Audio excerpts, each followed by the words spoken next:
2026-27 पालकवर्गांनो, 5व्या यादीमधील प्रवेश पात्र पालकांना प्रवेश घेण्याची मुदत ही 31 जुलै 2026 आहे आणि ही तारीख संपण्यास आता फक्त 2च दिवसाचा कालावधी बाकी आहे।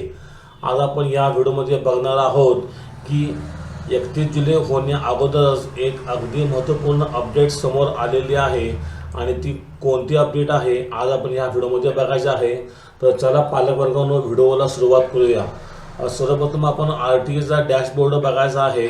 एकूण जागा या 1,05,811 होत्या।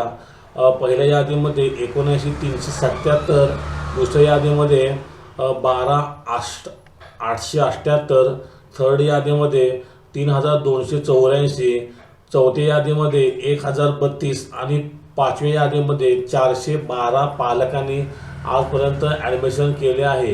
याचा अर्थ सरळ असा आहे की 8,500च्या आसपास जागा आज अखेर RTEकडे शिल्लक आहेत आणि 6वी यादी लागण्याची कोणतीही अजून महत्त्वपूर्ण माहिती नाही आहे।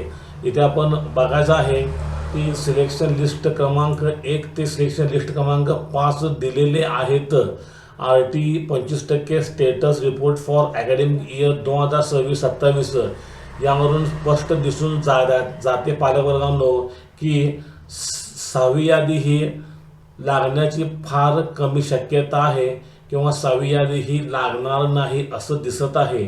मात्र आता फक्त 2 दिवस बाकी आहेत आणि ह्या 2च दिवसामध्ये इथे आपण बघायचं आहे की जी काही 6व्या यादीमध्ये पालकवर्गांना 5व्या यादीमध्ये पालकवर्गांना लॉटरी लागली होती ती 951 जागांसाठी होती आणि फक्त 412 पालकांनी आपले प्रवेश घेतले आहेत। म्हणजे जवळपास अजून 500 प्लस जागा ह्या 5व्या निवड यादीमध्ये बाकी आहेत।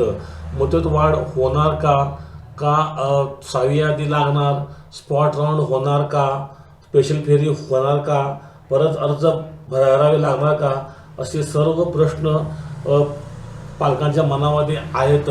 तर इथे आपण बघायचं आहे की परत एकदा जो आपला RTEचा डॅशबोर्ड आहे इथे अजून तरी 31/7/2026 तारीख दिसत आहे। आज आणि उद्या हे शेवटचे 2 दिवस आहेत। याचा सरळ असा अर्थ आहे की अजून कोणतीही अपडेट नाही।